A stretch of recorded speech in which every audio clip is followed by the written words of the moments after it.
Today on DNVR Buffs Live, could we see a two-headed monster at quarterback, not just at the beginning of the season, but for the whole season? We get into that and much more. Let's get it.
Let's go. Trying to fill that extra air. Thank you. Yeah, we need it today. Scotty is off. OG throwback show? Yeah. What do we call this? Yeah, I'd say it's a throwback show. Hell yeah. Welcome into Toyota Lounge, driven by your Front Range Toyota stores. It's DNVR Buffs Live. And we've got a lot to get to today. Good to see everyone in the chat. On today's show, when's the last time we did this? Way back during the season, probably. Yeah. Crazy. We'll miss you, Scotty. We do have a new DNVR star, Dion, with us today. Rave reviews on the Dion Smith podcast. Yep. Love to see it. Totally deserved, too. Oh, yeah. I mean, being a college football player in this day and age is crazy, but like to hear like someone like Dion, his firsthand account story of just like how he, recruiting and portal and all that stuff, it's congrats to you, man, because that's a whirlwind to go through. Yes, sir. Make sure that mic's working every day because the people want to hear more from you. For sure, for sure. On today's show, we'll talk about Joe Klatt's thoughts on the college football playoff and what's best for the Big 12. ESPN's first edition of the Football Power Index is out. Buffs took a little bit of a drop there, but we'll get into it. Shedeur and Brown's OTAs and CSI Cleveland. I'm sick of CSI Cleveland, bro. It's going, But also, we had CSI Jacksonville yesterday. We did, yeah. Insane. 247's top 5 Big 12 quarterbacks of the season. But we start today with the 2-quarterback system. We've talked about, I think all three of us have said we expect Julian and Kaidon to play at some point, right? We've never really talked about how that would look, though. A potential 2-quarterback system. It's obviously happened many, many times before. I mean, some of the more famous examples are Chris Leak, Tim Tebow, Jalen Hurts, and Tua. Even Trevor Siemian. He was in a 2-quarterback system with King Coulter. You know, King Coulter was my middle school starting quarterback. No way, really? Yes. Yep. He's from Boulder? Yeah, he is from Boulder. He was so sick. We never lost a game. That's crazy. And when he threw, he was a great passer, but he basically would just drop back and just take off, and no one could stop him. Yeah. But yeah, Kane was sick. Those are just some examples. I don't know if any of those examples could even. I mean, there's just so many things with Colorado's quarterback situation that are kind of unprecedented, honestly. I mean, You're losing Shedeur, first off, and these two guys just have different weaknesses, different strengths, of course, too. So, what do you think? What do you think this would look like? Well, first of all, I don't think what it would look like. I think it's what it will look like. I fully believe that this is going to be a 2-quarterback system, and I do think that there's a chance that one quarterback or another proves to be more valuable, is hotter, is, playing better, is whatever. And maybe it starts at 50-50 and then goes to 60-40, goes to 70-30. And maybe at some point, one guy takes the reins. I also think there's a very good chance that they just roll with this through the season. Now that is a lot of pressure on the coaching staff because it is going to, well, not just the coaching staff, but also the players. I think there's pros and cons to any of this, but some of the cons are you basically would have two different offenses that you're running, which is difficult. Mm-hmm. The other thing is like for receivers, you don't just get to get used to the way that one guy spins it. And in the past that has led to some drops. I mean, the Tua Jalen one was like very significant because it's a righty versus a lefty. Yeah. And they didn't do it quite as much.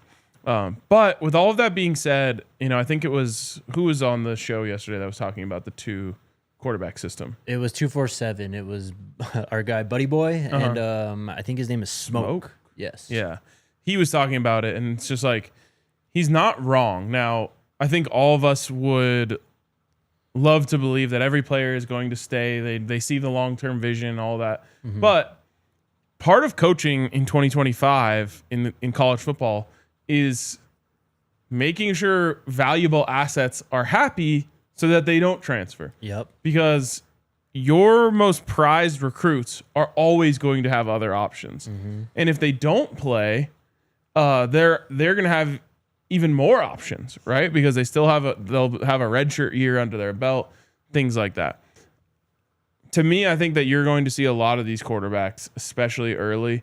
And I think that the thing that makes this most interesting is usually the running quarterback, quote unquote, is the change of pace guy who comes in and, tries to help give a different look to the defense or whatever. In this case, Kaidon Salter being the better runner of the two is also the more experienced player, the guy who, if people were setting odds on it now, would be the favorite to be the starter. And so it's like, do you bring in Juju as a change of pace, but from a passing standpoint, there's nothing wrong with doing something like that. It's just a little bit more unprecedented. Same thing with like Trevor Siemian, Kane Coulter. Like Trevor, I think, was considered the starter, and then Kane was coming in to mix things up. I haven't seen it often go the other way. Right. I mean, an example that I can think of that involves like a vet and a young guy, like a phenom type guy, is Michigan with J.J. McCarthy and Cade McNamara, because he came in as a 5-star, true freshman. And Cade McNamara was, Jim Harbaugh kind of like grew or like, built these quarterbacks up, right? Like over years and years.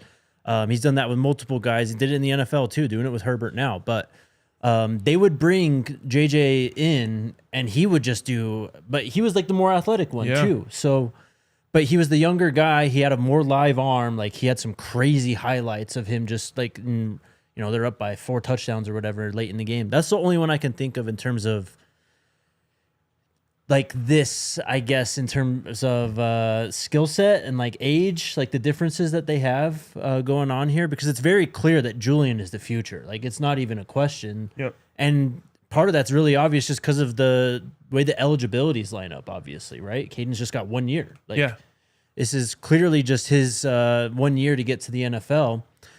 That's a good point that you bring up too, though, like how the change of pace guy is usually the running quarterback, and now Colorado is basically going to go in, like that's your base personnel on offense, right? Is with Kaidon, maybe it's 11 or 12 personnel, but it's more built to run the football.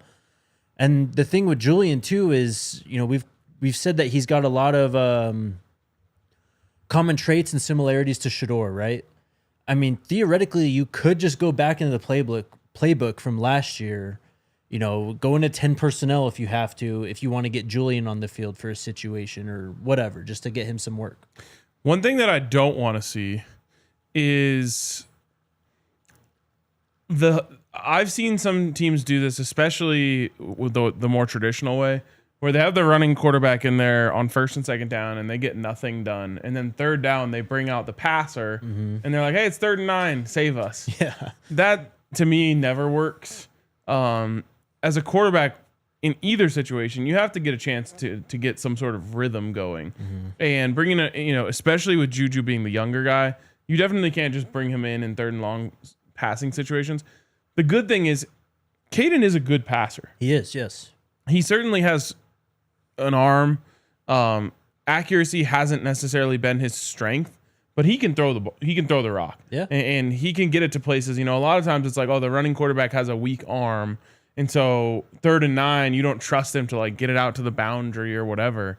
That's not a concern with Kaidon. So to me, if you're going to do this, you got to give these guys prolonged periods of a chance.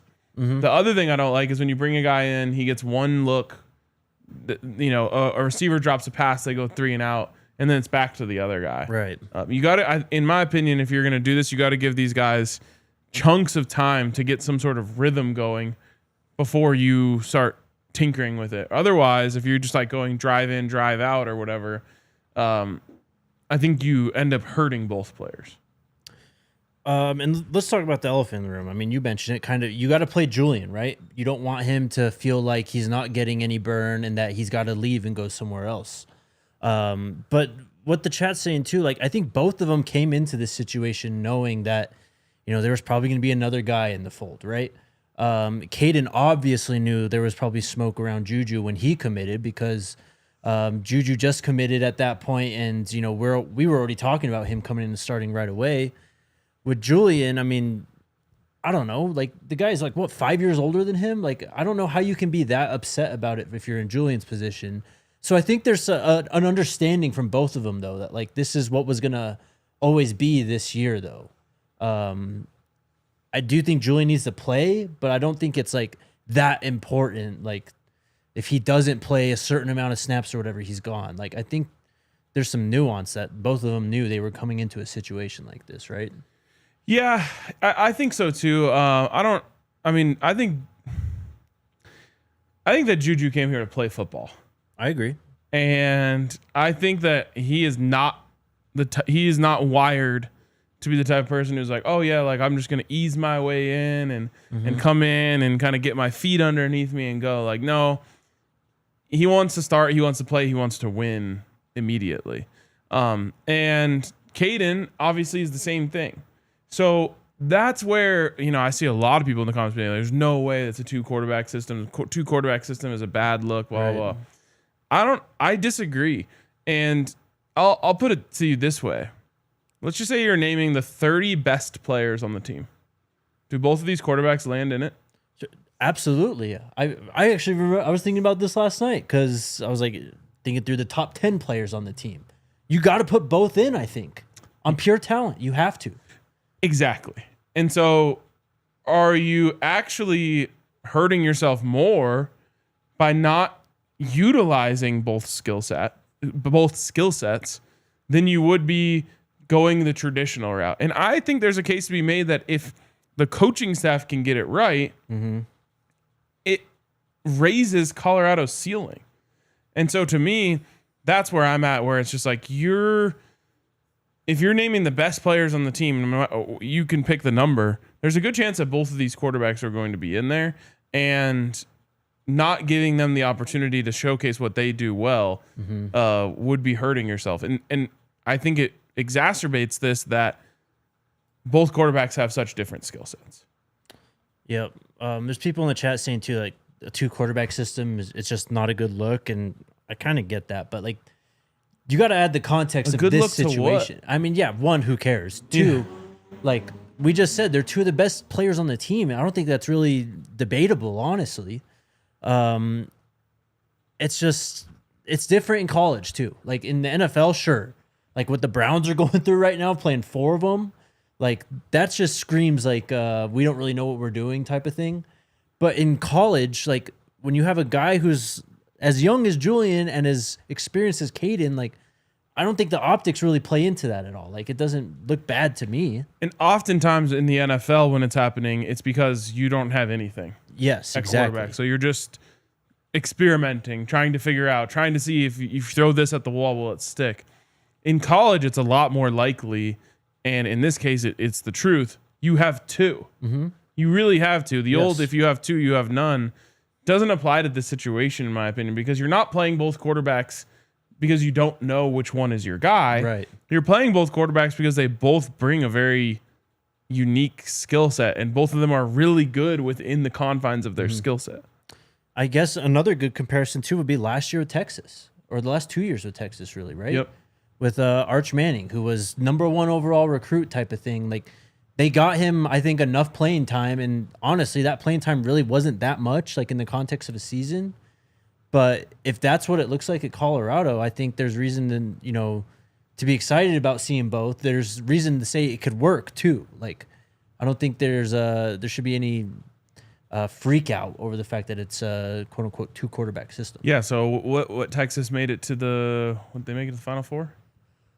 Oh gosh, I can't remember 2 years ago. Last year, yes, right?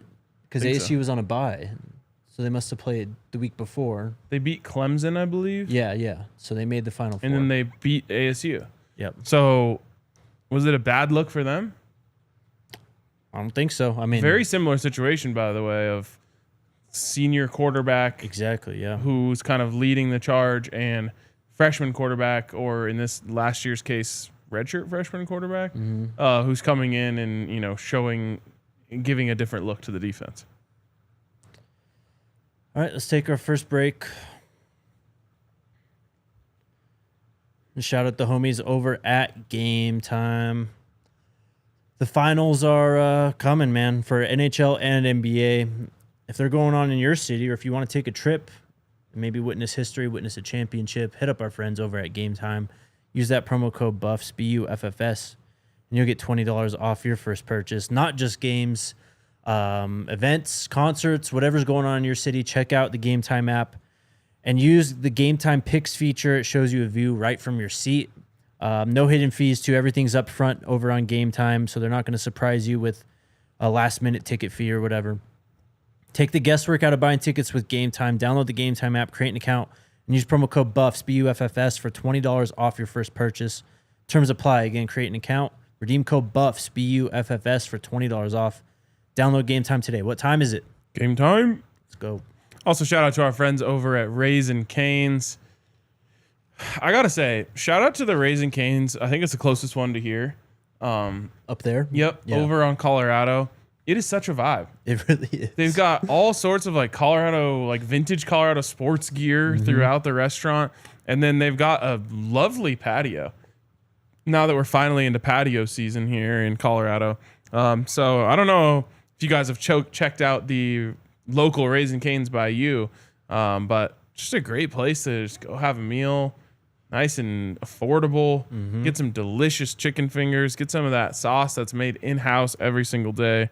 You got to check out Raising Cane's if you're hungry tonight or anytime soon. Get your order today at Raising Cane's and keep your summer going. Raising Cane's chicken fingers. One love.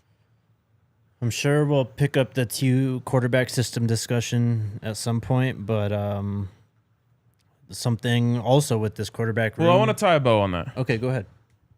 Do you think it's happening? Do you think it will be a 2-quarterback system for Colorado this season? In some form or fashion, yes. Yes. Both quarterbacks will play in the majority of games. I don't know about that. Okay. I don't know about that. I think there might be some temptation, too, with the 4-game redshirt thing. Not that Juju needs it, but, you never know in college, just in case an injury or whatever happens. I think that could play a factor. Also, we said last year, too, multiple times, actually, over the last 2 years, this should be a game where Staub gets involved. The Big 12 games are just really close. They're going down to the wire. And if that's the vision, is we get out in front and then Juju can play, it sounds great in theory. It's just it never usually works out that way. Yeah. I do think that both quarterbacks play in more games than they don't. Okay. And it's a real challenge to the coaching staff to make it work. Especially, Pat Shurmur. Absolutely. I mean, it could just turn into maybe you treat the non-conference as a preseason type of thing.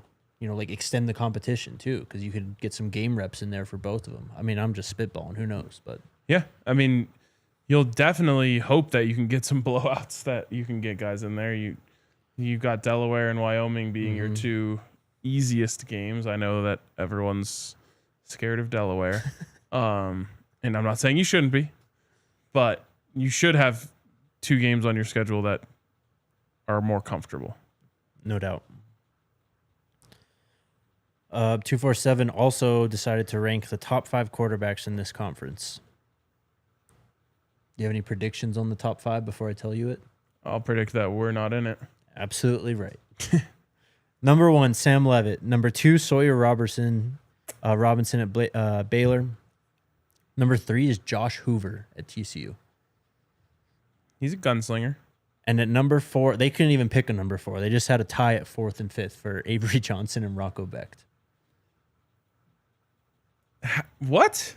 This is what Bud Elliott and that smoke guy did. Why would you not just pick one? That's what I was thinking. I was like, first off, you're picking between 4 and 5. Yeah. It's not like you're picking at the top here.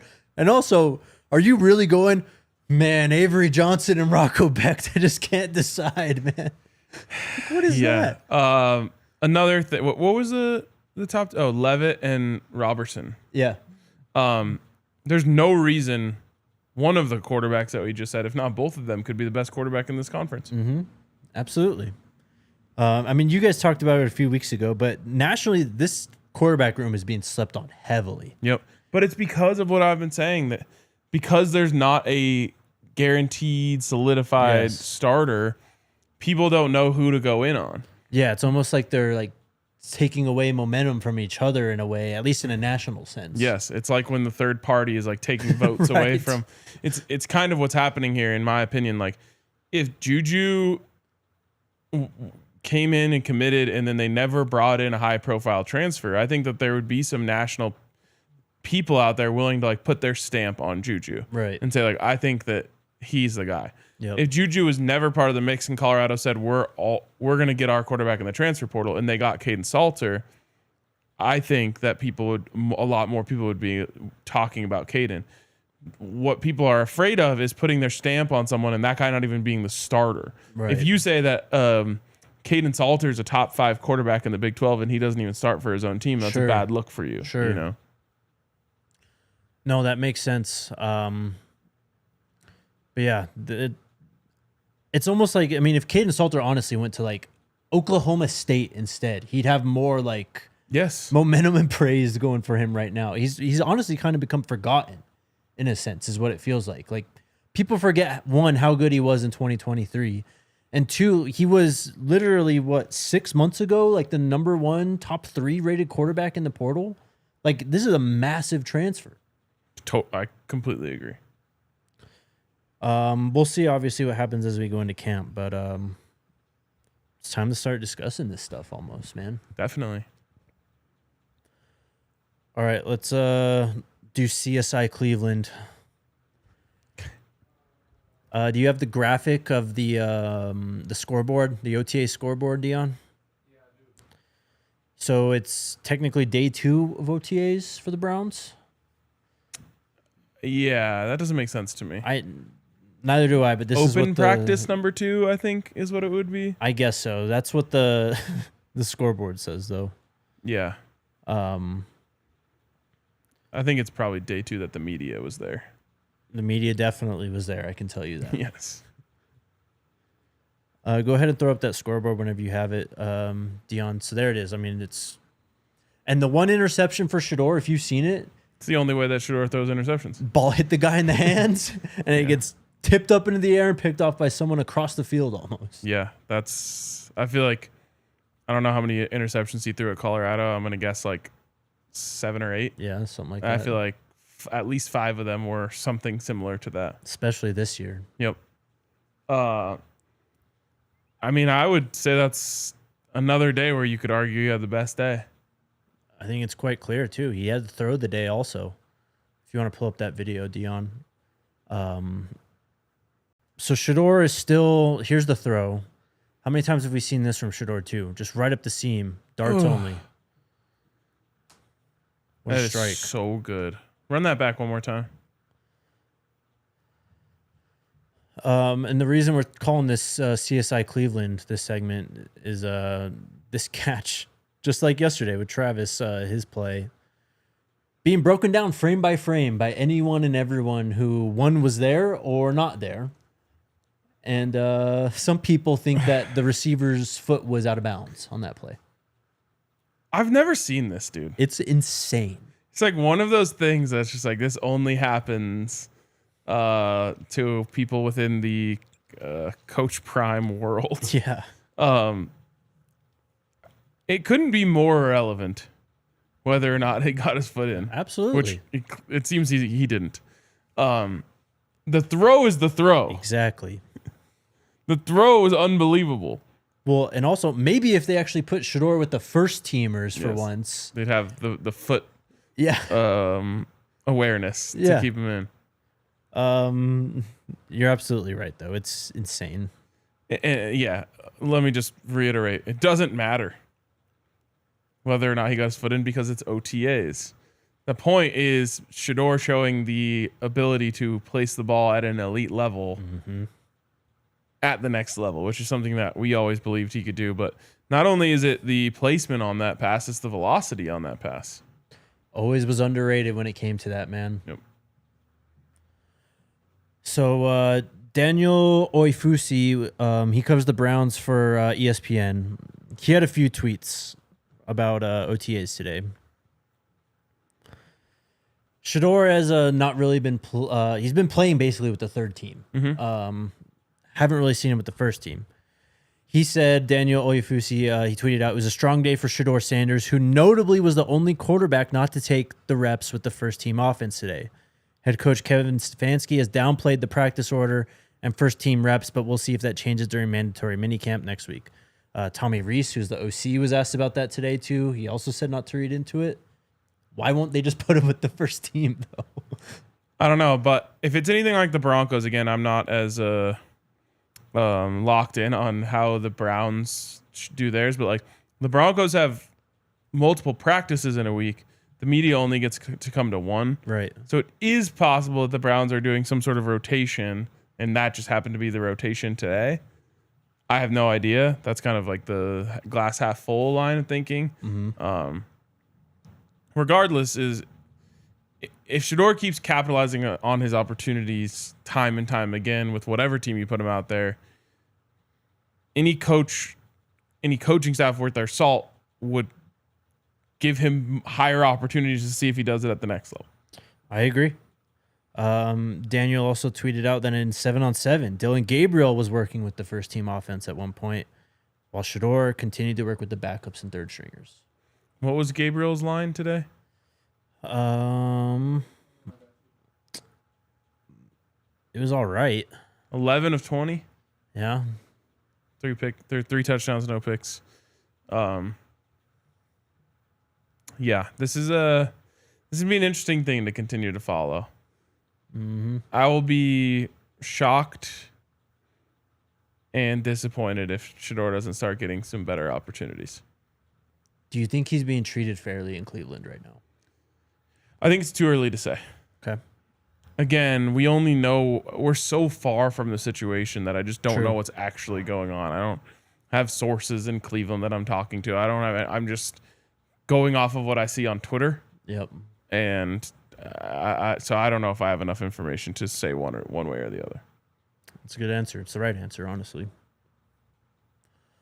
But we'll see. I continue to think that it's beginning to feel like preseason is really going to be just so massive for Shedeur, though. Just live bullets flying around. You know, maybe you get to work with the potentially first team, second team at one point. Because I seriously doubt Joe Flacco is going to be going out in preseason games. No way. Trying to get some work. So you have 3 quarterbacks. Well, unless he's the start. Unless by that point they've got him as the starter. Sure, yeah. But even then, like, starters get what? Sometimes just drive, a series? Yeah, like a drive. So we'll see. Let's take our next break. And then we'll get back to college football playoff and a few other things. Shout out to our friends over at Empire Today. Home field / home floor advantage is the biggest advantage you could have in sports. It's the biggest advantage you can have at your home as well. Whether you're switching to hardwood, carpet, tile, all the options, everything in between, Empire Today's got you covered with their flooring experts. That's all they do, by the way, is flooring. They're not going to try and help you with your plumbing, your roofing, and anything else. They're just experts at flooring, and they are where you should go when you need a new floor for your home or business. You can schedule a free in-home estimate today because some things are just better at home. And our DNVR listeners can receive a $350 discount when you use promo code DNVR. Yes, you heard that right. That's a $350 discount with code DNVR. Restrictions apply. Visit EmpireToday/DNVR for full details. Also, shout out to Toyota. I'm making the trip up to the mountains this weekend. And Where you going? Estes Park. Oh, that's right, yeah. You know that my Toyota will have my back. We'll have a full car of cargo and golf clubs and drinks and everything. Oh, yeah. And that's one thing that I think is underrated about the RAV4 as a mid-size SUV is it has a lot of room in there for storage. It's just one of the many things that make Toyota great, but most importantly is I can say with full confidence that my Toyota is going to get me there and back safely without any problems, as it has with a perfect record to this point. So shout out to our friends over at Toyota. And if you're looking for a new car, I cannot recommend Toyota enough. Visit a Front Range Toyota store at a location near you. AutoNation Toyota, Arapahoe and Centennial, Corwin Toyota and Boulder, Groove Toyota and Littleton, Mountain States Toyota in Denver, Stevenson Toyota East in Aurora, and Stevenson Toyota West in Lakewood. Toyota is the official vehicle of DNVR and a proud partner of CU Athletics. All right. This came out yesterday from ESPN, the Football Power Index, first edition of the 2025 Football Power Index. It's different than the S&P Plus rankings we talked about a few weeks ago. FPI is another analytic, but it's pretty much just driven by simulation. It's a predictive rating system that estimates each FBS team's strengths in points per game relative to the national average on offense, defense, and special teams, makes adjustments for starters lost, recruiting talent, and other personnel changes. Everything is simulated 20,000 times to track each team's odds of winning its conference, playoffs, national title, all that stuff. Starting with the national title, we'll go quickly here. Texas is the favorite. They have an 83% chance to make the playoff, and they have the highest championship percentage at 22%. After that, it's Georgia, Ohio State, Alabama. Those are the guys in double digits. How is Texas up there with an unproven quarterback?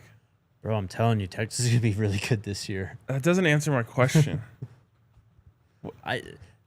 They're Texas. They just recruit. Like, I'm sorry. Like, I understand that there's questions that they lost talent and, can Arch do it? Like, I think Arch is going to be really good. From what I saw, I'm very encouraged from what he can do on the field.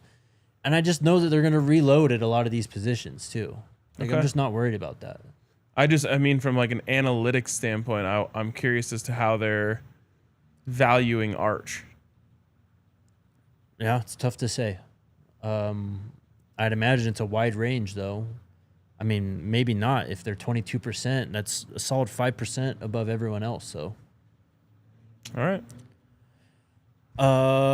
Which conferences are projected for the most playoff teams? SEC leads the way with 4.5. Big 10 is at 2.9. ACC is actually above the Big 12. ACC given a 1.6. Big 12 1.2. This is not the year for the Big 12. No. Championship percentage, SEC gets a 61% chance, Big 10, 26%, ACC, 8%, Big 12, 1.7%. What has Arch proved? I mean, he's played a decent amount, though. Let me look. Go ahead. Colorado did lose ground on this. They don't show up in the best offenses like they would have last year.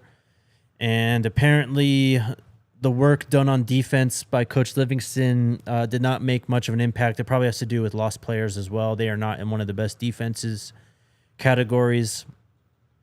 They are in this category, though. Biggest fallers in FPI entering 2025. Last year, they would have been top 25. They were 23rd in this analytic.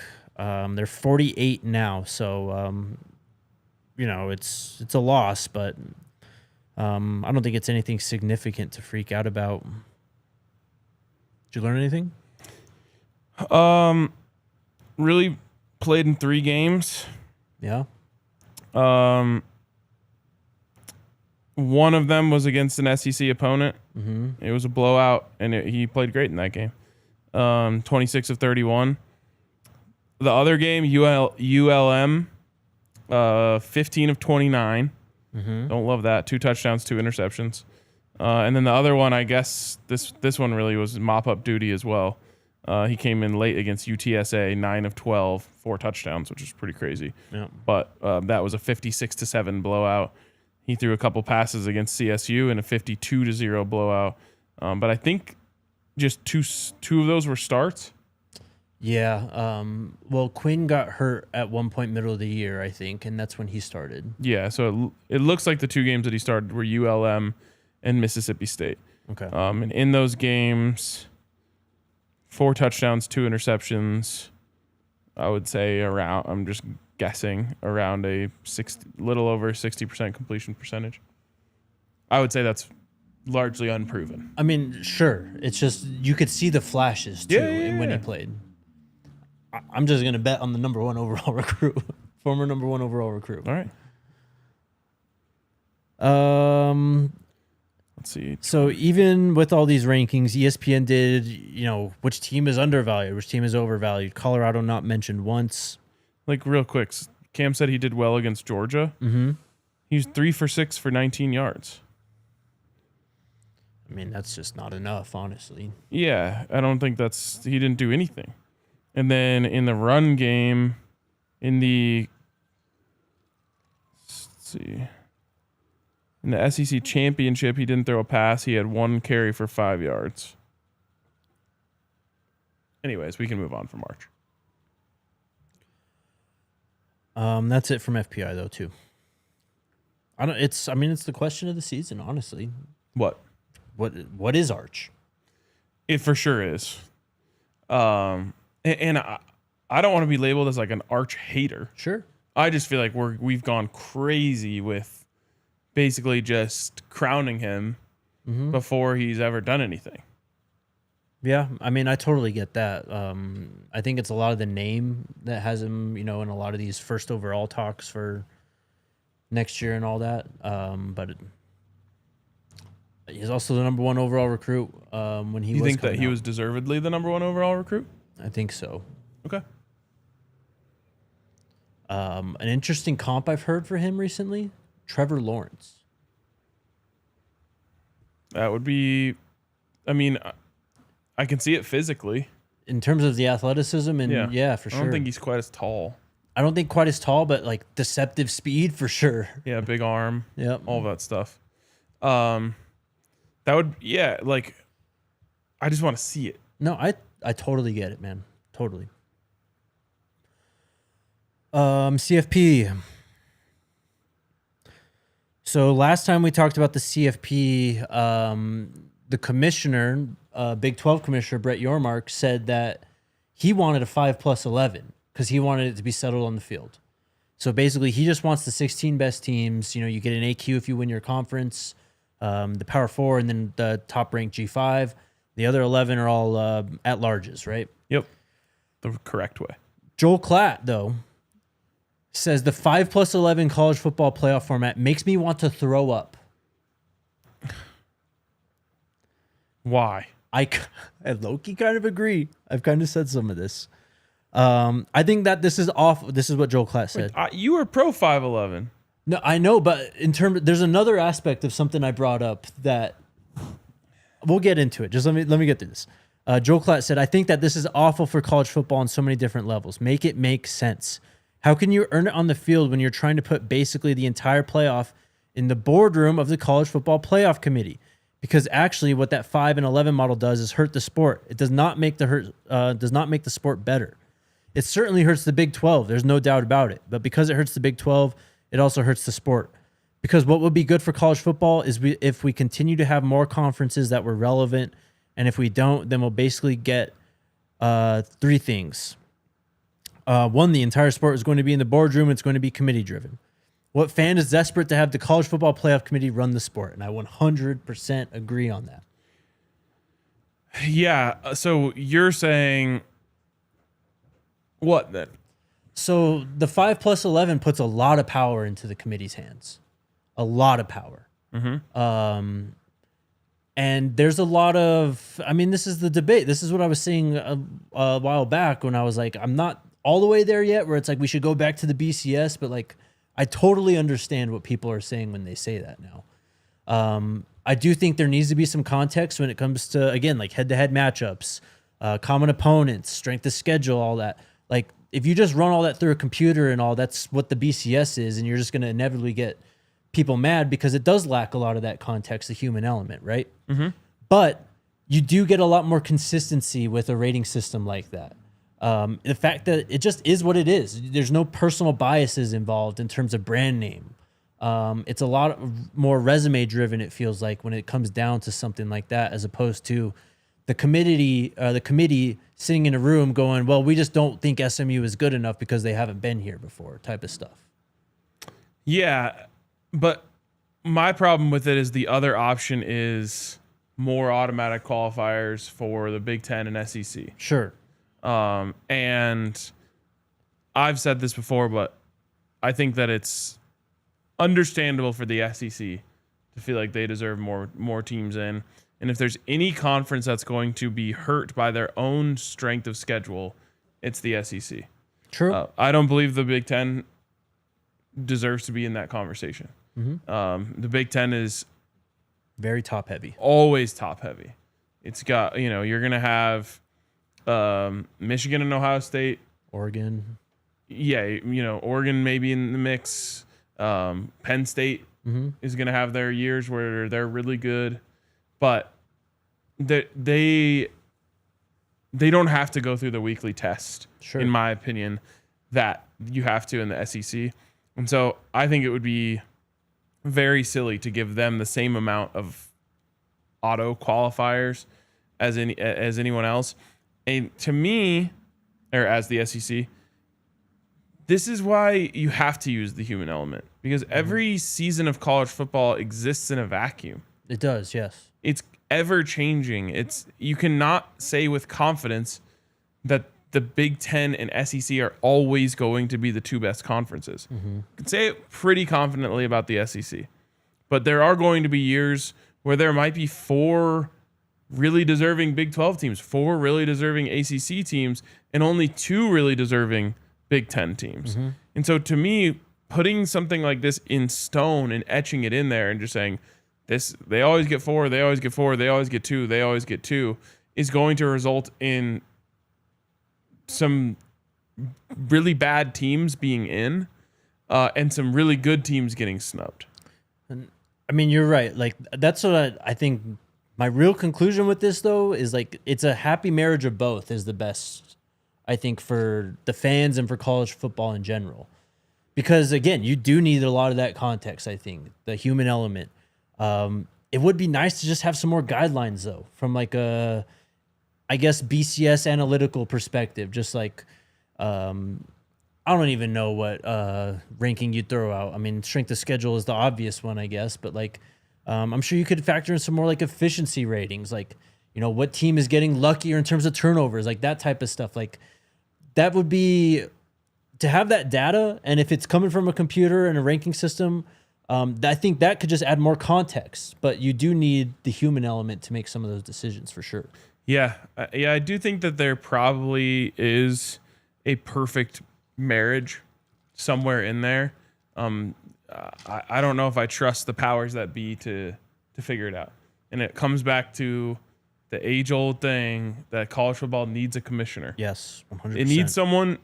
There's no one in college football right now in a position of power whose number one sole focus is the health of college football. Mm-hmm. Think about that. Yeah. It's crazy. Think about no company in the world or no entity in the world would succeed at its highest level with 0 people whose interest in job is to make sure they're doing the things that are best for the health of the entity.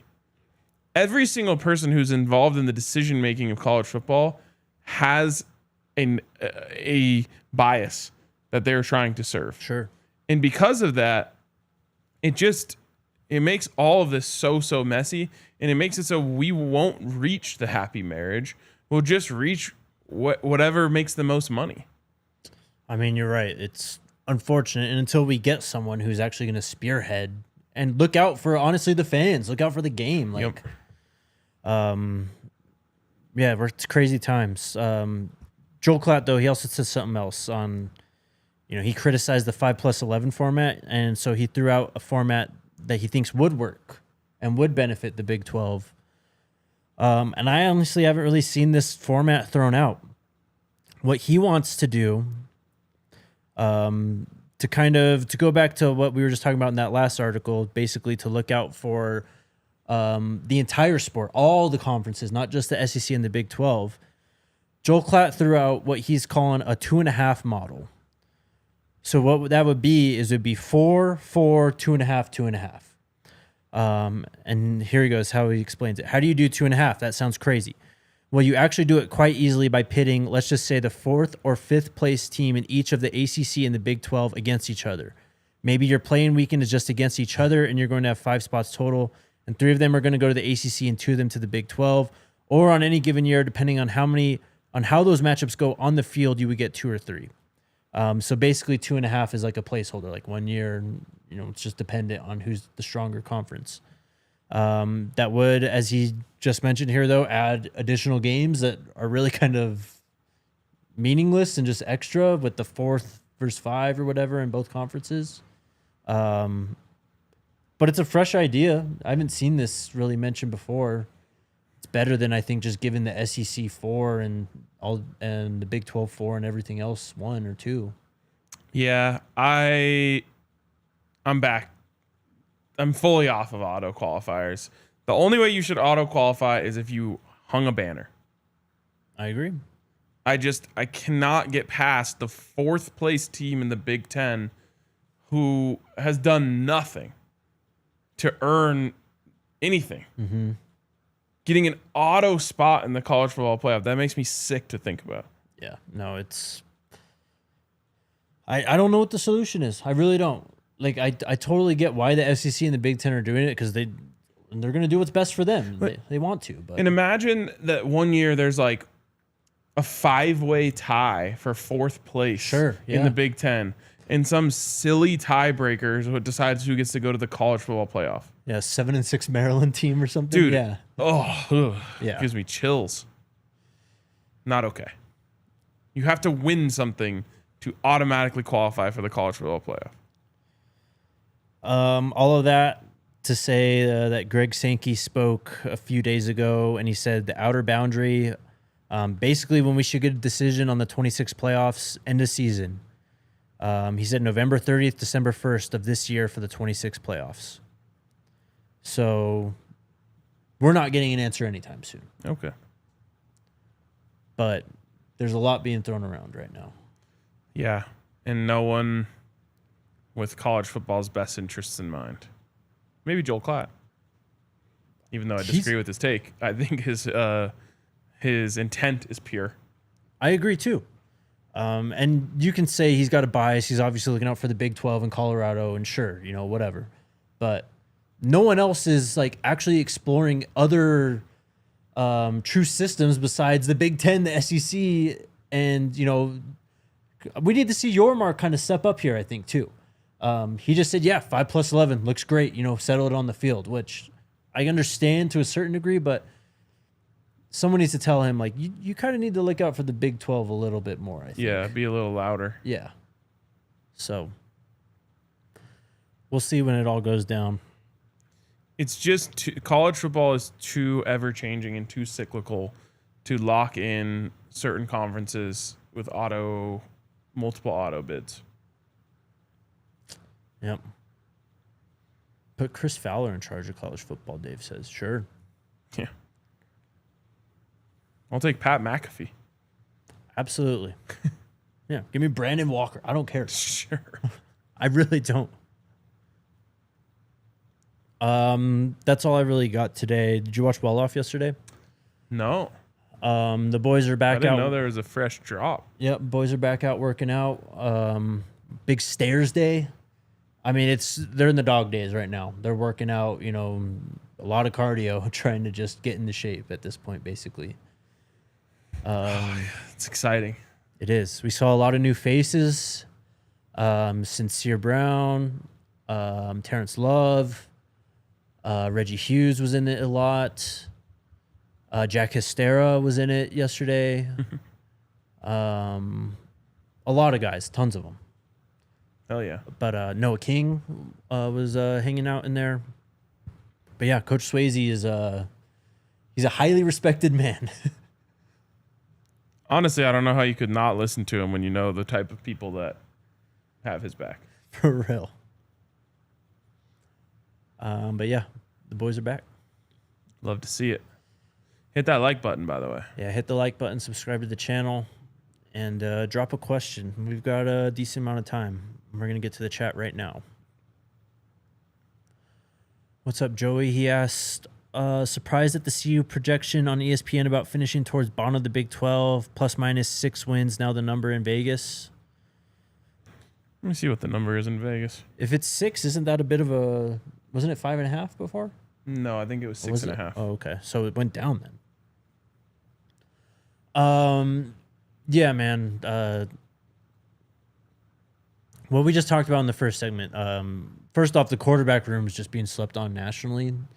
I think if that's the case, then many other rooms are not going to be taken for what they actually are by a national perspective.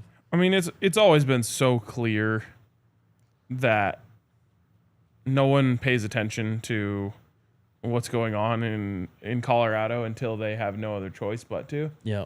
And so year one, everyone talked about all the transfers out. No one talked about the transfers in. And then you had people saying things like Colorado has the worst roster in all of college football without seeing them at all or understanding anything about them. What happened? Colorado was better than everyone expected. Covered their win total in Vegas. Last year, too much transfer, blah, blah, blah. They weren't that good last year, 4-8. They suck. Well, they get off to a hot start. Everyone starts perking their ears up and saying, oh, they actually have some players over here. Oh, LeJontay Wester? Who knew about this guy? It's like all of us did. We all did. We were trying to tell you about him all offseason. For sure. And so the same thing's going to happen. They're going to be presumed to be worse than they are until they prove everyone wrong. Yep. It is what it is. Unfortunately, it's something we should just be kind of used to at this point. What's up, Byron? How can the OC get in a rhythm calling two different offenses? It's a fair question. I wish I had a good answer for it. I don't know if you do at this point, but it's clear that obviously the Buffs need to run the ball better. Over-under is still 6.5. Okay. And Kaidon's going to play a large role in that. I'm not going to say it's, again, going back to the first thing. I'm not saying that like Kaidon's the running quarterback, Julian's the passing quarterback. Like, but in ways it can be kind of that easy, I guess. Well, there's just things that Juju does really well that will, lead to different types of sets and things that you want to run. You could come out with Juju and run 5 wide and just say, hey, go pick a matchup. See where the soft spot is in the defense and attack it. You could also do that with Kaidon, but it's not going to be you're going to want to have a running back with Kaidon so that you can run zone read, RPO, all that stuff. So there's just different things that you're going to have lined up for each guy. How can an OC get into a rhythm? With talent. Yeah. Like their own personal talent. Like you have to display your own skills. Sure. And if you're the offensive coordinator and you're saying like, hey, I feel like I'm about to get into a rhythm calling these plays for Kaidon, well then leave him in. Yeah, sure. Yeah. But yeah, it's a skill issue. Facts. Ivan asks, are we in favor of a 2-quarterback system? This is going to be a diplomatic answer, but like I'm in favor of what wins the most games. Yeah. And there's more at play than just that. Sure. So yeah, I'm in favor of what the right thing is for the football team. Yeah. And in the end, I'm in favor of what Coach Prime decides is best. Like we can, it's obviously our job to sit up here and speculate and give our theories and our takes on things. But in the end, we don't know it as well as he does. Sure. And he's going to have, the final decision on what they're going to do at quarterback. And I trust that he's going to make the right one. No doubt. Yeah, I'm not in favor. I've tried to say this earlier. Like, I'm not in favor of one guy really over the other. Like, I'm going to tell you what I think. Like, I think Kaidon's going to play a lot more than Julian this year at this point. That's just what I think. We'll see what happens through camp. That's the other thing. There's a lot more football that needs to be played. Joey asks, why is CU not playing CSU in 2025? I see Wyoming as a replacement opponent. What's the story there? We're just tired of giving CSU free clout. Like, you won't hear the name Colorado State all season this year because they don't play 100%. Colorado. No one will hear any quotes from their quarterback running his mouth. No one is going to know about their coach complaining about some shit that another coach that they're playing does because no one is going to care about anything that is happening up there. And that's probably the way it should be. So yeah, we're taking a break. Yeah. We're weaning them off a little bit. They just scheduled a non-conference game with Wyoming rather than CSU though. They don't have what would you call it? An agreement, I guess, like many other rivalries do to like schedule annually.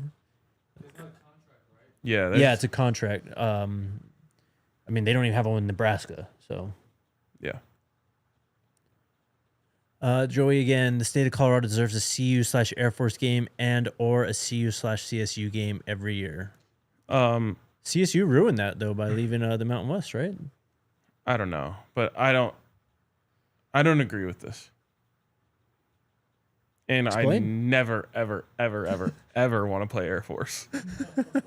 And part of it is because you have to prepare for a style of offense that you won't see any other time that season. Mm-hmm. There's no parallels between what Air Force is doing and what Texas Tech is doing. Yep. And it's a lot of work for one game.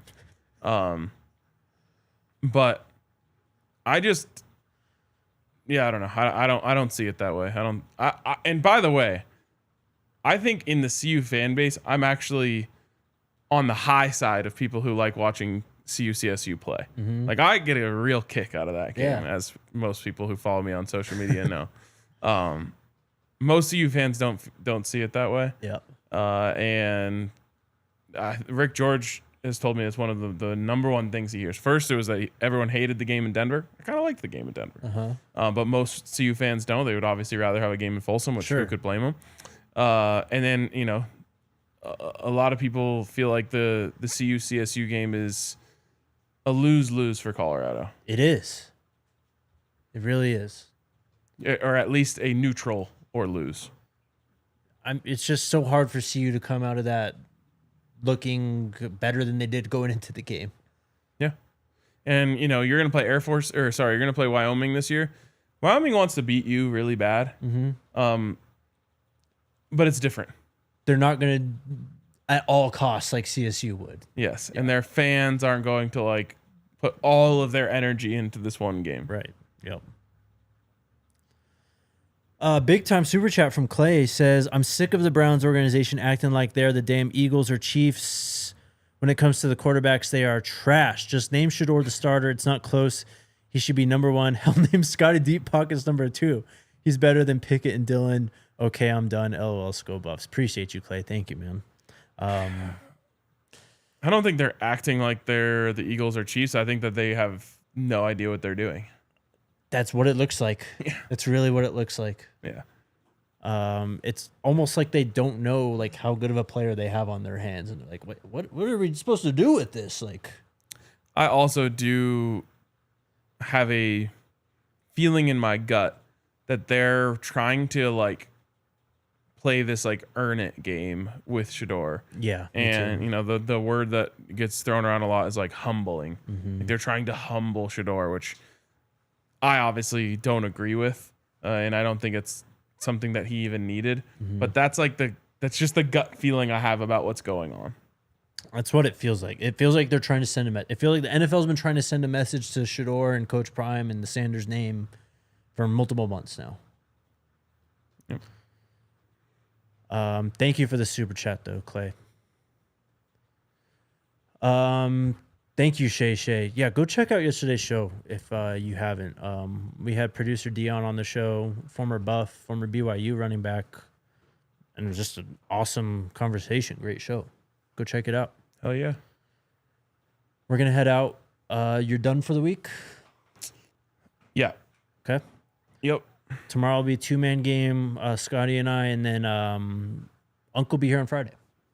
I'm sad to be missing Unc, but we'll be seeing him a lot. He'll be back very soon as well. All right, chat. We'll see you guys tomorrow. Have a good one. Let's go Buffs. Let's go Buffs. We all silly like the mayor.